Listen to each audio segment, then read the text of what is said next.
Josh Allen, contract extension, and he did a Zoom call.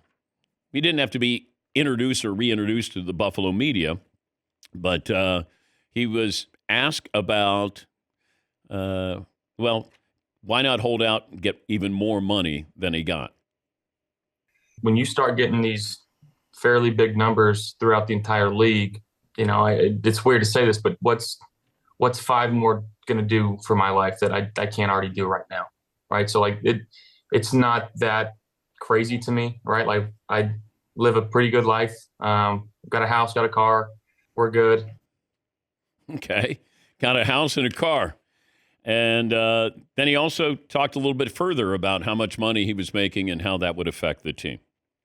I wasn't looking to absolutely kill them in every chance that I could, and I told my agent that I was like, hey, if this has any impact on the pack or impact on the cap, I should say, let's figure out a way to not do that. So again, both sides were willing to move and change different things, and it was a pretty calm mannered negotiation, is what I can say, at least what I can hear on both sides. So it was good.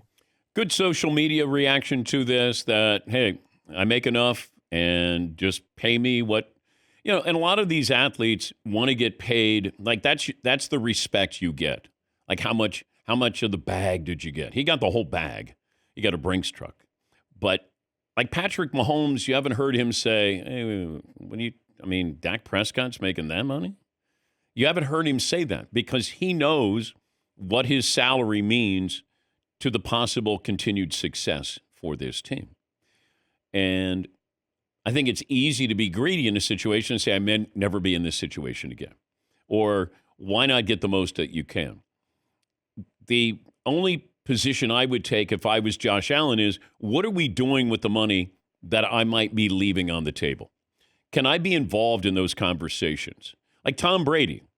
I don't know how much he was involved in those conversations. He should have been involved, whether Belichick let him. But if he's going to kind of not sacrifice money, but he was going to defer money, then he should have been involved in, what are you doing with my money? And Josh Allen has certainly earned that right. But came off pretty well that, okay, I can squeeze you for another $5 million. At that point, with that amount of money, I know it might be, well, of course, it's not a big deal to you. But he wants to spend the rest of his career in Buffalo, and probably will. Yeah, Seton. It's such a weird statement to make in a way, like publicly, because to say what's another $5 million going to do for me, it makes me feel like of two minds, where you're like, well, you're being pretty cavalier about $5 million. And then also, man, I wish more rich people thought that way. You know what I mean? Like, I don't need, if I let other people have this extra $5 million, even though I've already got 275, you're right. 280, not a big deal, but $5 million for all these other people would be pretty great. And I've never met somebody who said, I got enough money. Whoa. Elon Musk has never said, I got enough money, I don't need any more. Bill Gates or Warren Buffett. It's the competitor in you. You want to bragging. It's your ego. All of those things are at play. And I understand an athlete saying, I want everything that I can get. And you've earned that right to do that. But also you can't say, well, we can't build around you because you decided to take all of that money and we are under a salary cap.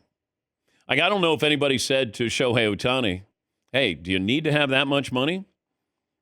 But he did defer everything. That was the great thing that he did. I don't know what Juan Soto did, but, he got paid too.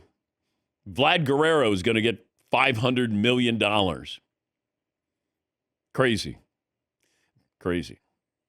But if you can get it, good for you. It's just, I always caution these owners to say, really? You want that guy for that amount of time?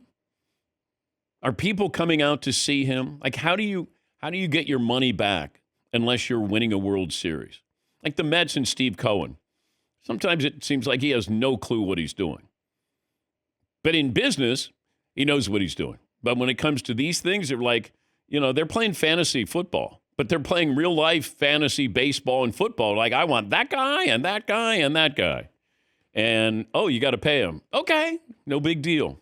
Yeah, Paulie. What stood out about the Josh Allen clip is that he had to tell his agent not to ask for every dollar possible. Because my guess is the agent's going the opposite way. The agent wants to reset the market and then get the next group of quarterbacks coming out of college. I can't imagine one of Scott Boras' clients saying, hey, Scotty, ease up. That ain't happening. Scott Boras is going to twist you. He's going to have you under his thumb. That's what Scott says. No. Yes. I'll do the negotiating. You throw the ball. Yeah, that's why they call me Great Scott. Yeah, I'm Great I'm Scott. the guy who Boras. does the money. Yes. Yeah. They're not looking for bargains there.